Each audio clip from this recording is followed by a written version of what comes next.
लेके 12 तक। आणि त्याचं 7 पासून 12 पर्यंत।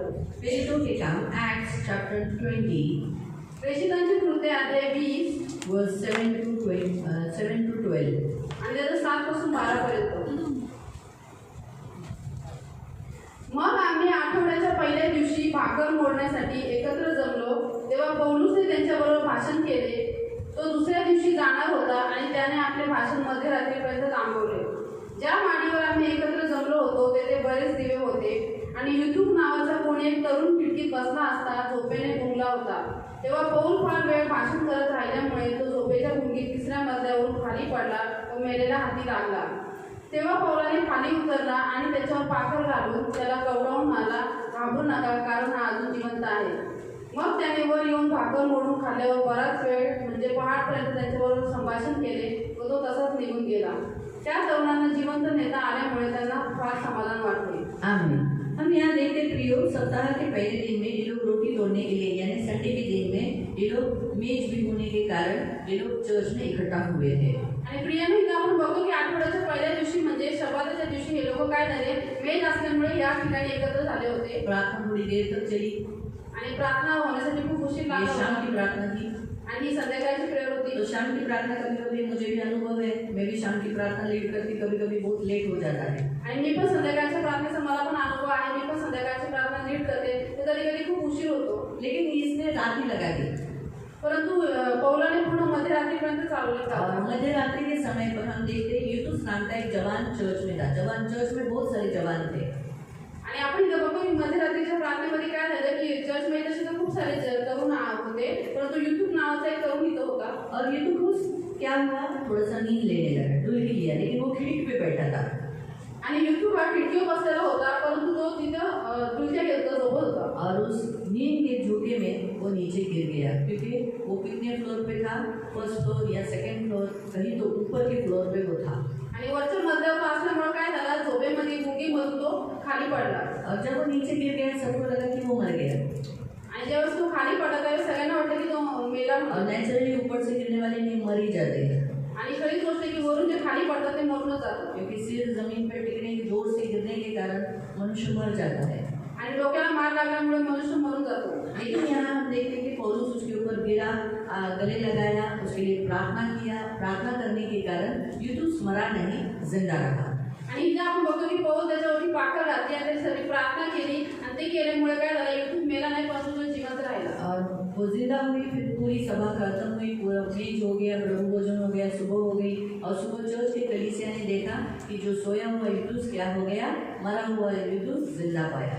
आणि इथं सगळी प्रार्थना नंतर संपली, मेज वगैरे झाली आणि सकाळ झाली आणि सकाळी मंडळीच्या लोकांनी बघितलं की अरे जो मेलेला तरुण युतुक होता तो जिवंत झालेला आहे। तो इसे आज हमें क्या बताया जाता है मालूम?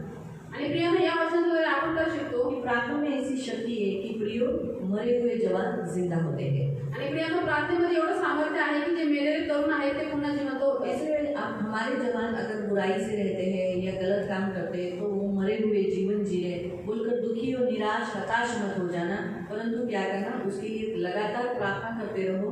आपको सुबह होते ही यानी आपके लिए प्रभु ने एक दिन रखा है जो सुबह का दिन, उस दिन में आपके जवान जिंदा हुए आपको दिखाई देंगे।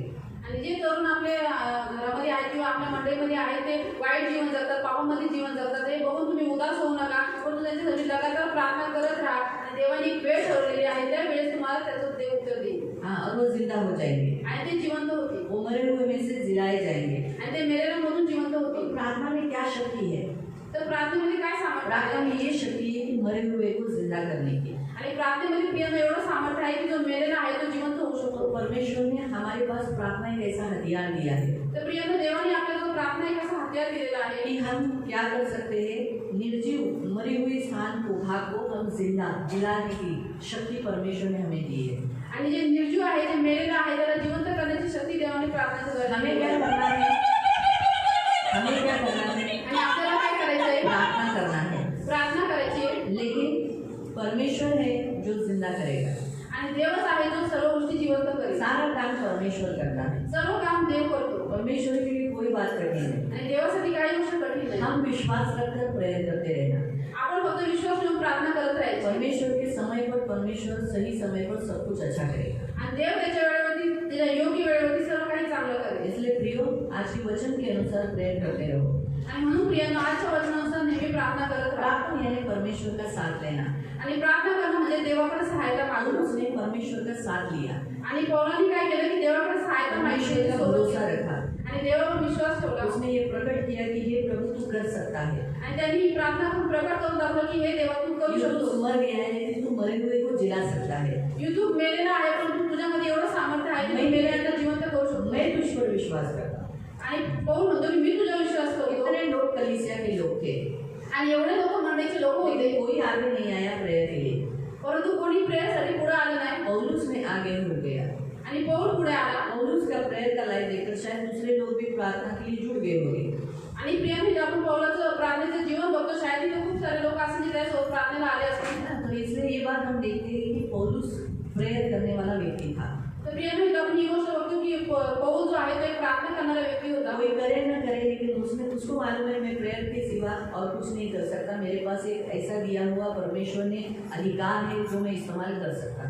आणि कोणी काही करो ना करो परंतु पौलाला माहिती होतं की देवाने त्याला असा अधिकार दिले की त्याच्या प्रार्थनेच्या द्वारे देव सर्व काही करू शकतो। प्रियो जब कोई डॉक्टर हो जाता है आणि प्रियांना जेव्हा कोणी डॉक्टर होतो तो डॉक्टर के सामने अगर कोई कहीं पर भी कितनी भी बड़ी भीड़ में वो डॉक्टर होगा। आणि किती मोठ्या गर्दीमध्ये तो डॉक्टर असो, अगर कोई पेशेंट नीचे चक्कर आके गिर गया, कोई व्यक्ति को चक्कर आके गिर गया आणि समजा कोणत्या व्यक्तीला चक्कर येऊन तो खाली पडला तो सब लोग दौड़ते हैं उसे मदद करते हैं। आणि सगळे धावत जाऊन त्याला मदत करतात। लेकिन डॉक्टर क्या करता है, परंतु डॉक्टर काय गर्दी करतो, में से आकर त्या गर्दीमधून येऊन उसका जो पल्स होता है और उसका नाड़ी तपसता है, आणि तो चेक करता है त्याची नस तपासतो और उसका इलाज करता है। आणि तो त्याचा इलाज करतो। तो डॉक्टर ऑटोमेटिकली क्या करता है, उसे मालूम है वो डॉक्टर है इसलिए वो सबसे पहले वही इलाज करने जाता है। आणि प्रियांना त्याला स्वतःला माहिती की तो एक डॉक्टर आहे म्हणून तो काय करतो, सर्वात पहिले त्याची इलाज करायला तो जातो। वैसे आप मसीह हो, तसंच प्रियांनो तुम्ही ख्रिस्ती तो आहात, आपको भी क्या करना चाहिए, तुम्हाला पण काय करायला हर पाहिजे। टाइम ये सोचना चाहिए कि बाबा मैं मसीह हूँ, मुझे सबसे पहले प्रेयर करना चाहिए। आणि प्रत्येक वेळेस जीवनामध्ये तुम्ही हा विचार केला पाहिजे की मी एक ख्रिस्ती आहे, एक विश्वासी आहे म्हणून मला नेहमी प्रेयर केली पाहिजे। कोई बोलेगा यहाँ कोई डॉक्टर है क्या, ऐसा पूछने के लिए, यहाँ कोई मसीह है क्या प्रेयर करने के लिए, ऐसा बोलने के लिए नहीं चलना चाहिए। आणि इथे कोणी डॉक्टर आहे की मी प्रेयर करण्यासाठी कोणी ख्रिस्ती आहे का असं बोलायला लोक नाही गेले पाहिजे। किसी ने बोला यहाँ कोई डॉक्टर है तो बोलेगा हाँ मैं हूँ, ऐसा डॉक्टर ऐसा खड़ा नहीं रहेगा। पेशेंट को कुछ भी हो रहा है, लोग चप्पल सूंघा रहे हैं, क्या क्या अभी आदमी जब बेहोश हो जाता है तो कुछ भी करते हैं लोग, कुछ भी अपने पैर की चप्पल निकालते हैं, फिर वो उनका किचन रहता है चमड़े का क्या क्या वस्तु निकालते हैं, बहुत कुछ करते हैं।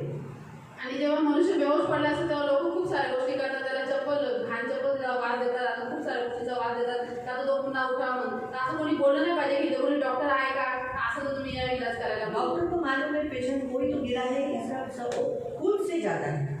आणि डॉक्टरला माहिती आहे की जेव्हा पेशंटला गरज आहे तो पडलेला आहे म्हणून डॉक्टर स्वतःहून जातो। हाँ, तो वैसे ही मसीहों को भी खुद से ही प्रेयर करना चाहिए, किसी ने बोलना नहीं चाहिए ओ मसीहो प्रेयर करो। तसंच प्रियांनो आपण ख्रिस्ती असलेल्या नात्याने आपल्याला स्वतःनीच प्रार्थना केली पाहिजे, कोणी बोललं नाही पाहिजे की तुम्ही प्रार्थना करा म्हणून। अपने माता पिता ने हमें बोलना नहीं चाहिए कि प्रार्थना करो। आणि आपल्या आई वडिलांनी आपल्याला बोललं नाही पाहिजे, उत्साहित नाही केलं पाहिजे की प्रार्थना करा म्हणून। अपने पत्नी ने हमें बोलना नहीं चाहिए प्रेयर करो। आणि नवऱ्याने बायकोला किंवा बायकोने नवऱ्याला बोललं नाही पाहिजे की तुम्ही प्रार्थना करा म्हणून। आपका खुद से प्रेयर हो जाना चाहिए। आणि तुम्ही स्वतःहून प्रार्थना केली पाहिजे। आपको दिखने वाली हर परिस्थिति में सबसे पहले आपके मुंह से प्रेयर निकलना चाहिए। आणि तुमच्या डोळ्यांच्या समोर दिसणाऱ्या प्रत्येक परिस्थितीसाठी तुमच्या मुखातून हमेशा प्रार्थना निघाली पाहिजे। ये प्रभु की इच्छा है, आणि प्रियांनो ही देवाची इच्छा इसलिए आहे, हर समय प्रेयर करो। म्हणून प्रत्येक वेळी प्रार्थना करा। इसलिए पौलुस लिख पाया निरंतर प्रार्थना करो। आणि पौलाचं जीवन प्रार्थनेचं होतं, तो करत होता म्हणून तो लिहू शकला की तुम्ही निरंतर प्रार्थना करा। इसलिए वो जैसे उसने लड़के को देखा, शायद उसका लहू भी निकला होगा, वो उसी के ऊपर गिर गया, तुरंत गिरकर उसने प्रेयर किया। आणि जसं त्याने बघितलं की हा करून युट्यूब पडलेला आहे, शायद त्याचा रक्त पण निघाला असेल, तसंच लगेच पौल गेला आणि त्याने काय केलं, त्याच्यावरती पडून प्रार्थना केली। हालेलुया। आज हम उपवास प्रार्थना में आए, आज 5वां दिन है। तर प्रियांनो आज आपण उपवास प्रार्थना आलो आणि उपवासाचा आज 5वा दिवस आहे। तो आज हम प्रार्थना करेंगे, तर आज आपण प्रार्थना करू। हम कुछ विषयों के लिए प्रेयर। धन्यवाद।